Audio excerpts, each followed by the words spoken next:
दोस्तों, हर ग्रेजुएट के मन में ये रहता है कि वो कभी ना कभी एमबीए करें, क्योंकि लोगों का जहन में ये रहता है कि अगर हम एमबीए करते हैं तो कहीं ना कहीं हमारा प्रमोशन जल्दी हो जाता है या फिर बड़े ओहदे मिल जाते हैं, बड़ा पोजीशन मिल जाता है, साथ ही साथ सैलरी भी ज़्यादा होता है। तो क्या यह सही है? और अगर सही है तो एमबीए कहाँ से करना चाहिए?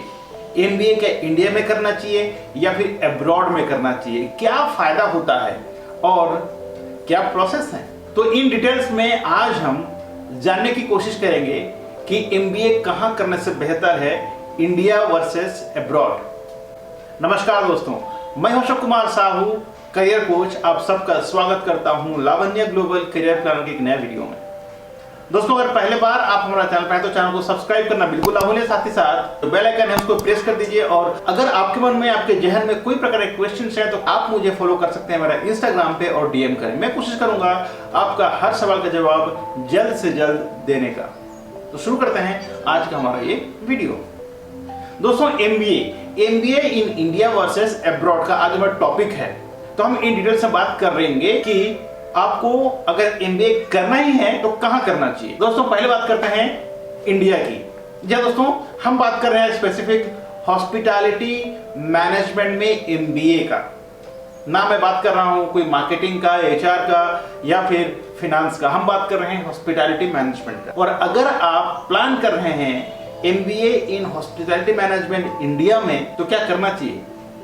जी दोस्तों, यहाँ बहुत कम कॉलेज है इंडिया में, और इंडिया में करने से फायदा क्या है वो ये बता देता हूँ कि कम खर्चे में हो जाएंगे। दूसरी बात ये है कि आप सोचेंगे कि यार मुझे कहीं बाहर नहीं जाना है तो मैं इंडिया में कर लेता हूँ। और तीसरा ये है कि आप अपना घर के पास कर सकते हैं। लेकिन इसमें नुकसान क्या है? नुकसान ये है दोस्तों, क्योंकि यहाँ का जो इंफ्रास्ट्रक्चर है उतना ज्यादा डेवलप्ड नहीं है होटल मैनेजमेंट के रिलेटेड। हाँ, वैसे कुछ कॉलेजेस हैं जो एमबीए इन होटल मैनेजमेंट या हॉस्पिटैलिटी मैनेजमेंट का कोर्स ऑफर करते हैं, लेकिन अगर देखा जाए तो वहाँ जो लेक्चरर्स हैं दोस्तों वो होटल मैनेजमेंट बैकग्राउंड से होते हैं, जस्ट बीएचएम या बीएससी होटल मैनेजमेंट, और कोई एमबीए होते हैं। लेकिन अगर कोई एमबीए लेक्चरर है, they must be A doctorate degree, तभी जाके वो आपको आपका फैकल्टी और आपको टीच कर सकते हैं प्रॉपर तरीका। जो खुद एमबीए या होटल मैनेजमेंट बैकग्राउंड से हैं, जो एमबीए को पढ़ा रहे हैं, तो आपको क्या सिखा देंगे आप ये समझ सकते हैं। आप भी अपने तरीके से रिसर्च कीजिए, इंडिया में जितना भी होटल मैनेजमेंट का कॉलेज है वहाँ जो फैकल्टी हैं उनका क्वालिफिकेशन क्या है। दूसरी बात, जो कॉलेजेस हैं उनका इंफ्रास्ट्रक्चर क्या है, जो आपको रिक्वायरमेंट होती है। आपका जो ड्रीम था कि मैं एमबीए करने के बाद मुझे इतना ज़्यादा सैलरी मिलना चाहिए, इतना बड़ा पोजीशन मिलना चाहिए, वो कुछ नहीं मिलने वाला, क्योंकि यहाँ का जो इंफ्रा है दोस्तों वो प्रॉपर तरीके से नहीं है।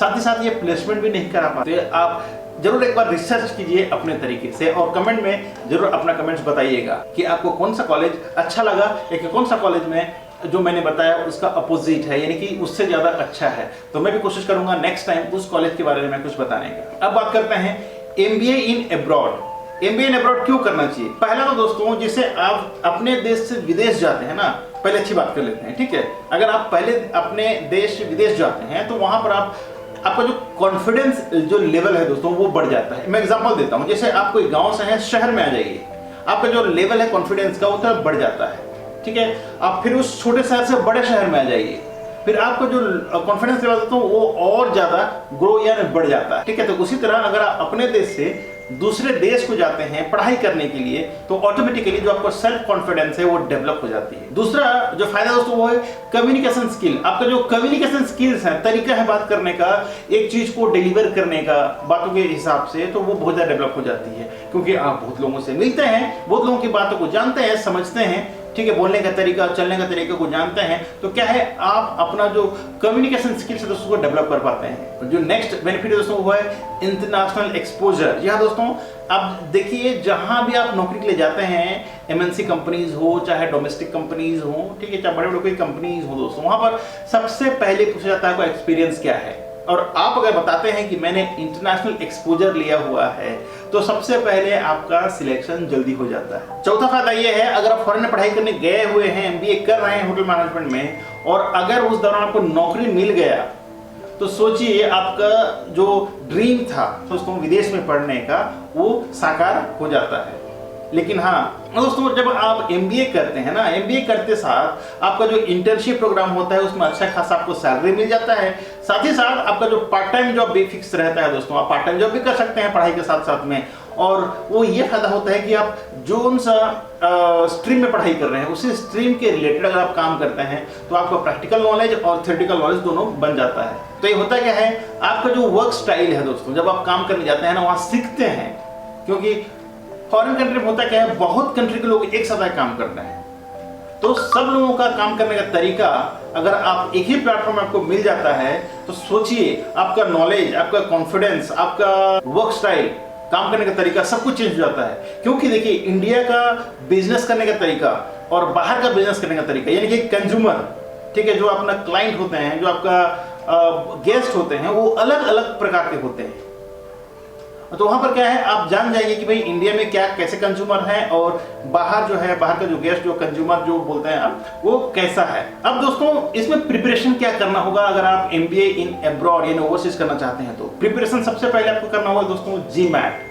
या दोस्तों जीमैट में अच्छा खासा स्कोर करके आप विदेश जा सकते हैं। दूसरी बात, आपका फिनांस को देखना है, आपके पास कितना पैसा है, क्योंकि एमबीए इन होटल मैनेजमेंट करने के लिए कम से कम 10 से 15 और 15 से 20 लाख रुपया लग जाते हैं 2 साल का।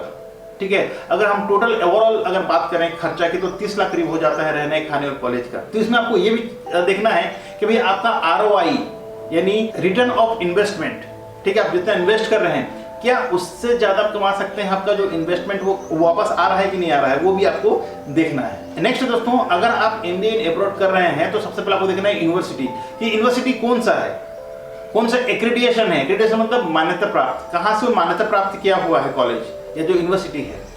तो ये सारा चीज देख के ही आपको एडमिशन लेना चाहिए। और जो पांचवा है वो ये है कि आपको ये चीज भी देखना है कि आप जिस कंसल्टेंट के थ्रू जा रहे हैं वो पहले कितने लोगों को भेज चुके हैं, कितने लोगों को माइग्रेशन करा चुके हैं, उनका सक्सेस रेशियो क्या है और कौन सा कंट्री में आप जा रहे हैं, उस कंट्री का करेंसी क्या है, कंट्री कितना सेफ है, वहां का लाइफस्टाइल कैसा है। ठीक है, तो ये सारी चीजें देख के आपको डिसीजन लेना चाहिए। और अगले जो इंपॉर्टेंट है दोस्तों, ये एड ऑन है वीजा पॉलिसी। जी हाँ दोस्तों, ऐसा ना हो कि आप अप्लाई किए आपको वीजा रिजेक्शन में आ जाए, क्योंकि अभी कोविड की वजह से वीजा पॉलिसी बहुत ज्यादा चेंजेस होते जा रहे हैं। ठीक है, तो वो भी आपको देखना है कि आपका जो पास्ट एक्सपीरियंस, पास्ट एजुकेशन है, उस हिसाब से वहां का जो वीजा पॉलिसी है वो क्या मैचिंग करता है नहीं, आपका जो बैकग्राउंड है उस बैकग्राउंड में आपको वीजा मिलने वाला है या नहीं। तो सारी चीजें देख के आपको डिसीजन लेना चाहिए। तो दोस्तों अगर आपको होटल मैनेजमेंट में मास्टर्स यानी एमबीए करना है तो मैं सजेस्ट करूंगा आपको विदेश में करें, क्योंकि विदेश में करने से आपको बहुत ज्यादा फायदा होने वाला है। अगर आपको समझ में नहीं आया होगा तो वीडियो को दोबारा देख लीजिए, जो मैंने आपको फायदा बताया। तो मुझे लगता है आपके जहन में, आपके मन में कोई डाउट्स होंगे कि भाई होटल मैनेजमेंट एमबीए करने से फायदा क्या है, या इंडिया में करें या विदेश में करें, तो शायद वो कहीं ना कहीं आपके जहन से डाउट्स निकल गए होंगे। अगर आपके मन में कोई प्रकार का दुविधा है या फिर आप मुझे कोई सजेशन देना चाहते हैं तो कृपया अपना सजेशन नीचे कमेंट बॉक्स में जरूर दीजिएगा। आज के लिए बस इतना ही। आप रखें अपना ख्याल और मुझे दे इजाजत। मिलते हैं एक नया दमदार वीडियो में, तब तक के लिए जय हिंद, जय भारत।